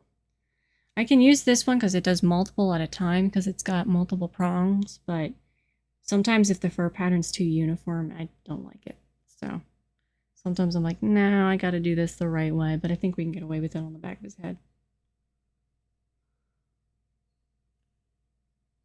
Speeds this up a little bit.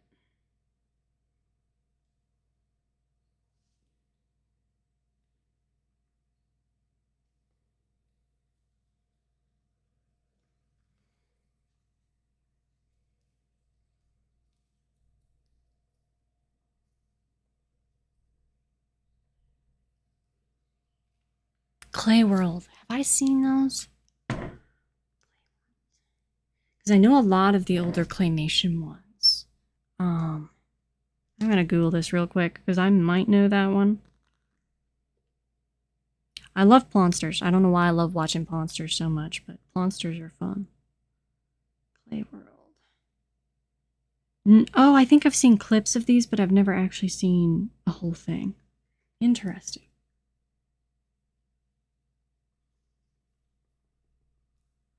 Monsters was like an official TV show, but I don't know what country it came out of. And I don't even remember how I found it. I think I just saw it one day and I was like, what's this? But they're like little shape-shifting monsters that there's always like the responsible one, and then there's a little orange guy, and then there's a blue and a green, and they shape-shift and they get into trouble, and then the orange one's the responsible one trying to fix everything all the time.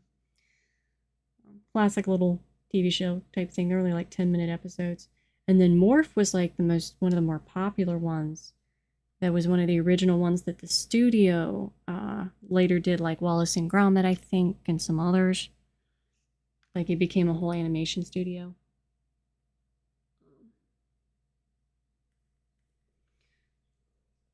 I haven't seen a ton of Wallace and Gromit, but I do appreciate the art from that. And then Nightmare Before Christmas is another classic, like big time claymation stuff. But they have a slightly different thing with like heads. They often swap out ones, or they'll have basically hundreds of copies of every character and every piece of characters and stuff. Whereas a lot of the earlier stuff like this looks like it's more what I'm familiar with, Clay World and some others. Monsters don't do that as much. They resculpt everything, I believe. Whereas the official productions like Wallace and Gromit, they have a ton of artists and they make copies of everything. They swap out parts and pieces, which makes sense. It streamlines the production quite a bit. The little bits that I did, I realized very quickly that if you don't have armatures, your little figurines start to lose their shape very quickly. So you gotta be real careful.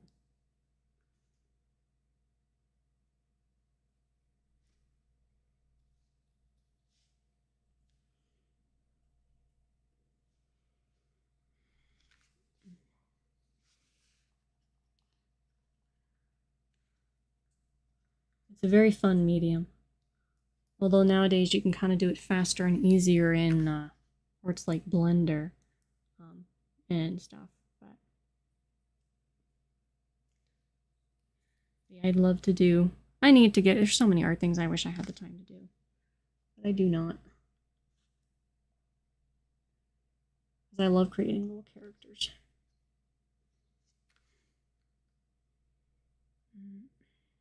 You're almost done with Tom Nook. We just gotta do the rest of his legs here with the fur. And then we'll do his apron, and then I'm gonna hand him a little piece to hold. A little product for him to advertise, since he is a businessman. Or a business raccoon.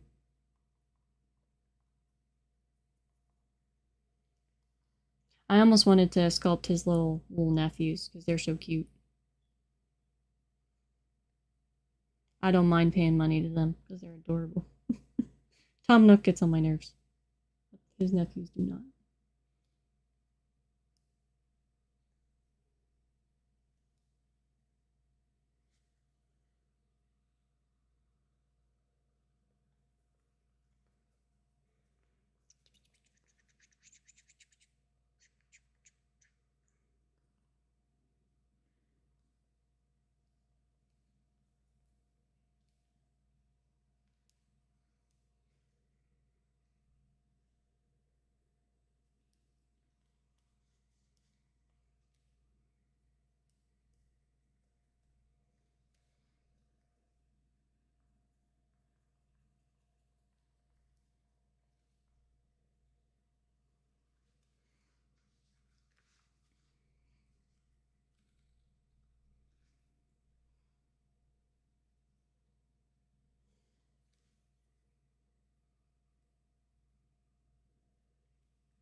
I think more than anything, art has really taught me patience and to not worry so much about perfectionism, because I like everything to be perfect the first time, and clay just never is.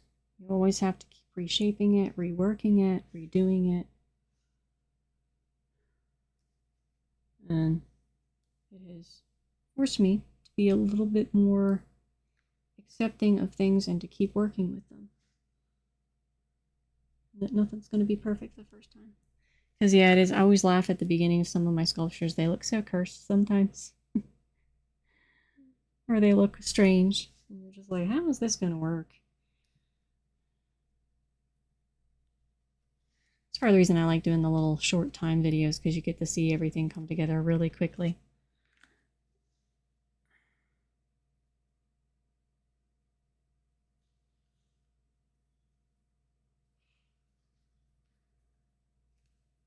Yeah, there's some harder pieces I want to try to do, but I'm too scared to do those live.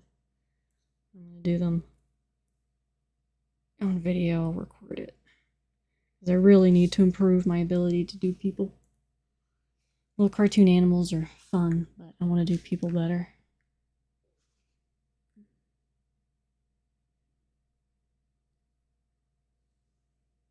Okay, now we gotta make his apron. We got fur all over him.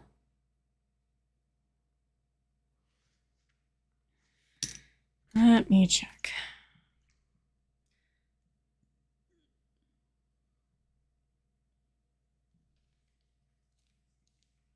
Okay. So it's a pretty basic apron that comes forward. He's got like a little tie in the front. All right, where's my knife?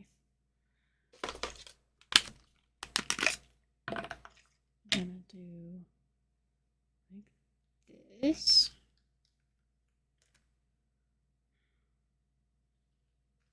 Right width. Yeah, it kind of is. No, let's do it this way.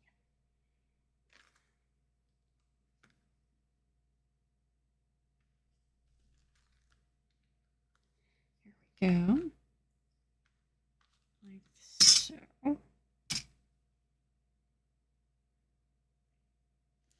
All right, we'll make it a little bit thinner. Right there. That's about right. Okay, is this the correct? No, that's too long. A little bit too long. Stretch it a little bit. Cut it a tiny bit shorter.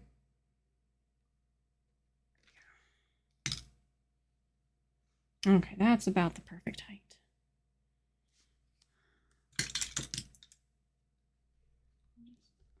Do this a little bit. I think I have a fabric pattern roller somewhere. Maybe I don't.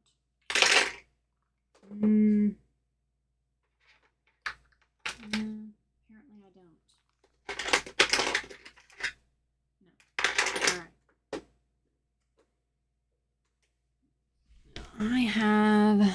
This might work. Let's see if I can do this. If I push on this, I can give it fabric pattern.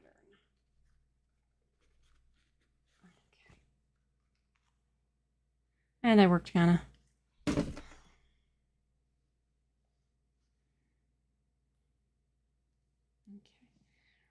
Wrap the apron like this, tuck that under his hand. There we go.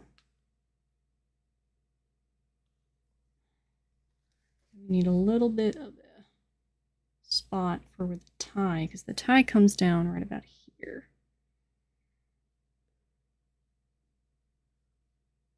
For his apron. And then it looks like it actually pulls, like there's little fabric pull stuff. So we gotta do that here. Kind of like it's tight.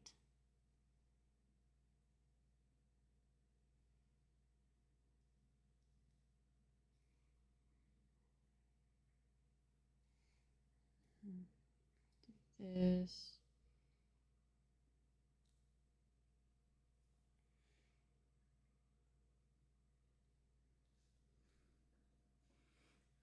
Stretch this out, try to make it look more like fabric. Do the pattern so it looks like it's kind of pulling a little bit.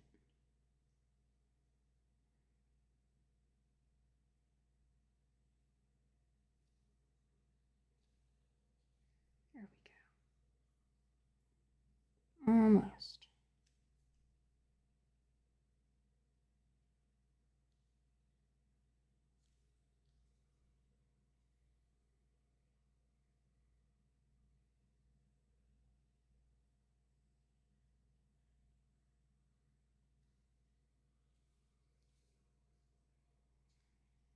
Okay.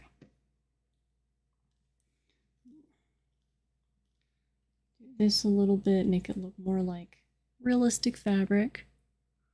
There we go. And then now we got to do the tie that goes all the way around. And then he has like a little tie off in the front of his apron. Okay.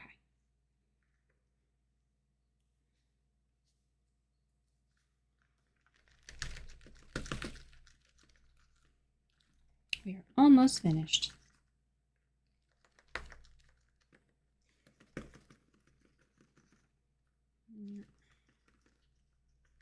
Make this thinner.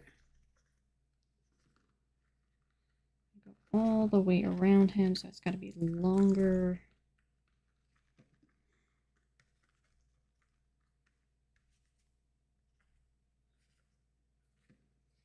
Something else I've been thinking about is trying to come up with, like, I wonder if people would like art tutorial type stuff.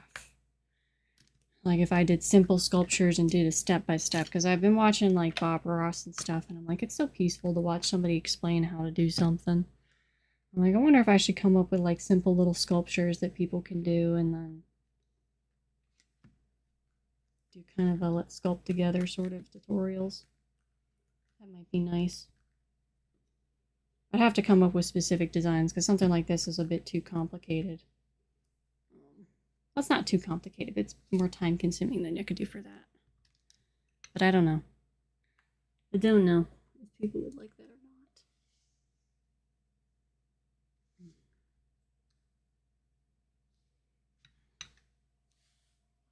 Okay, we're gonna put that there. Wrap this around. Tuck it under the hand.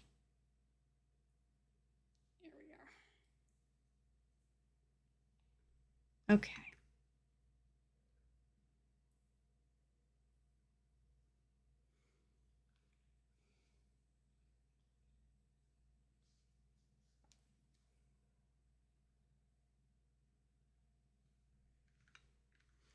Now we got to make this a little bit more fabric pulling here.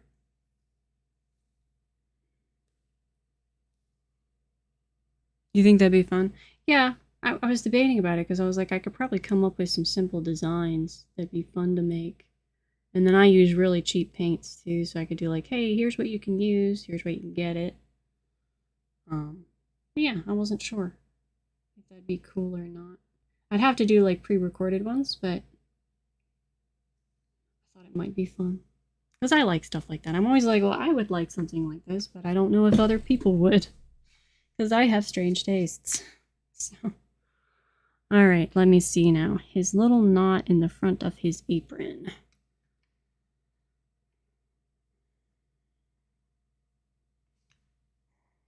Let's make it a little bigger here.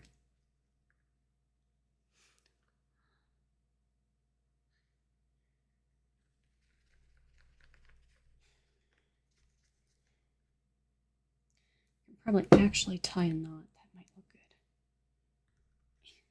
Okay. Maybe. Cooperate. There we go. Actual knot.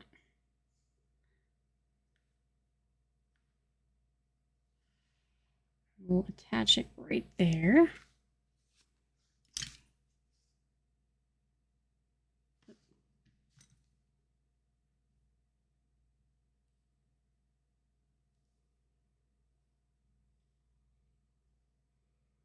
All right.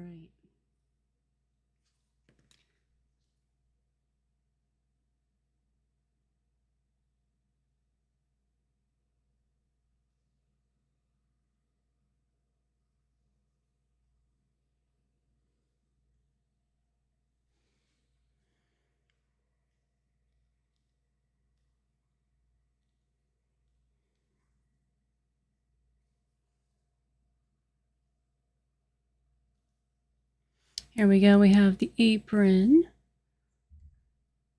Kind of see the pattern I did where the string, the tie is pulling it. All right.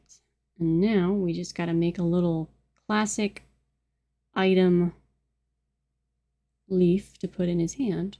And then we'll be done with this one. Well, until next week when I paint it. Okay. Down there. All right. Let us look up Animal Crossing leaf.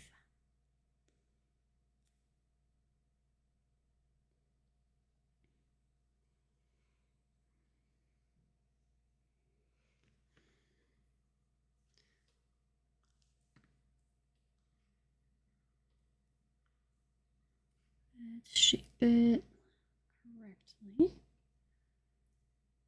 Very rounded up here, and then it's always got the... I always wondered why it has the huge circle out of it. It always reminds me of the Apple logo because of that. Because it's rounded like this, and it comes down to a point here. Like so.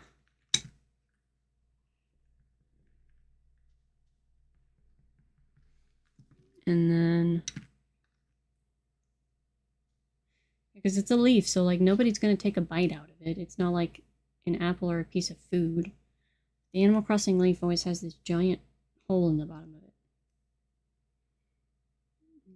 Okay, so we do this. Blend this together.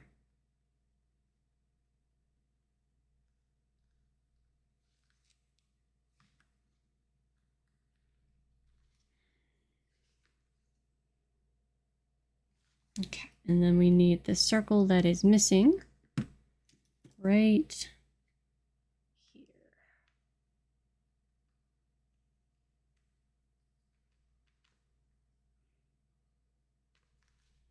Is that not quite right? Not quite.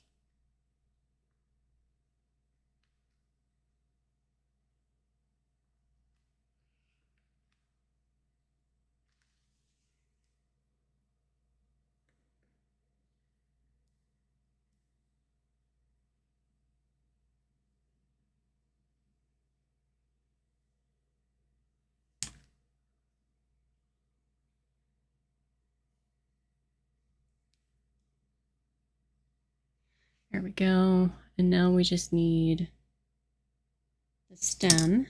And then I'll try to make this a little bit patterned like a real leaf.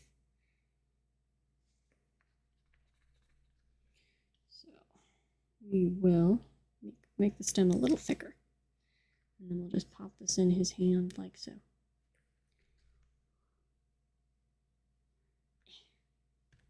Come on. There we go.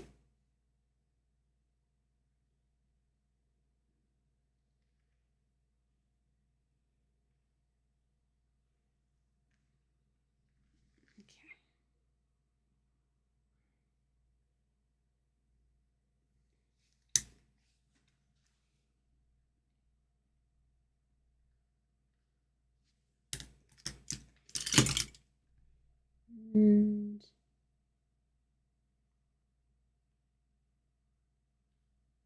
like that.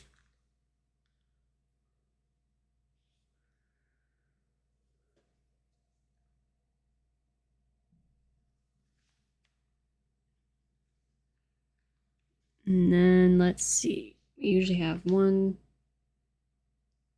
deep vein on the leaf here. I need a smaller. Here, I need this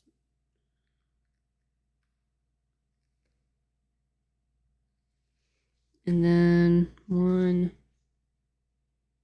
here.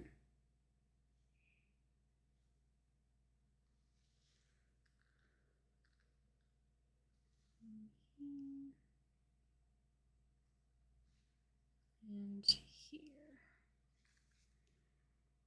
Smooth this out a little bit.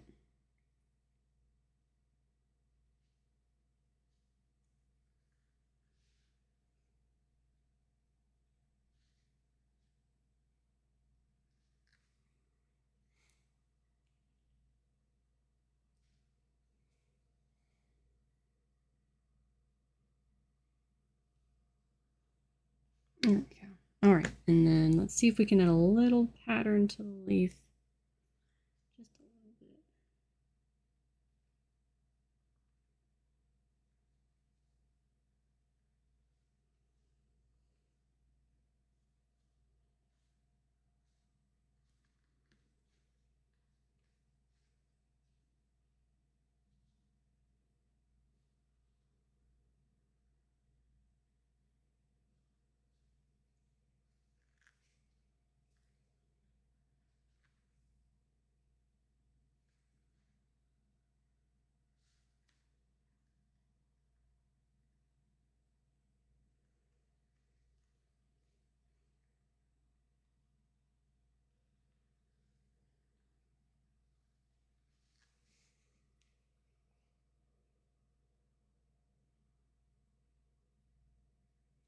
Okay. Okay, we have our Animal Crossing leaf. And we're going to rotate his hand a little bit so it's better. We're going to put the leaf in his hand. Here we go. All right. So I think we're done with Mr. Tom Nook.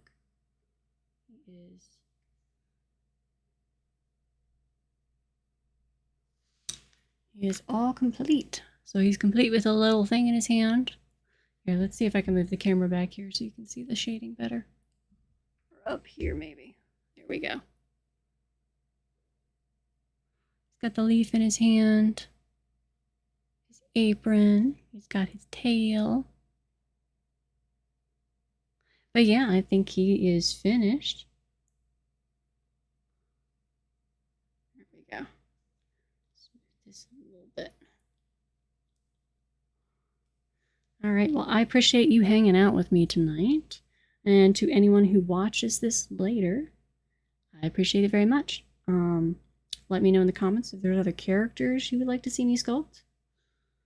I will be painting him next week, hopefully. That is the plan.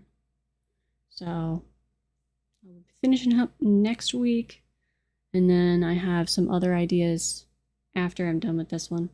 But yeah, thank you. I appreciate it. Yep, I hope everyone has a lovely night or morning, whatever time it is for you. And thank you so much for watching.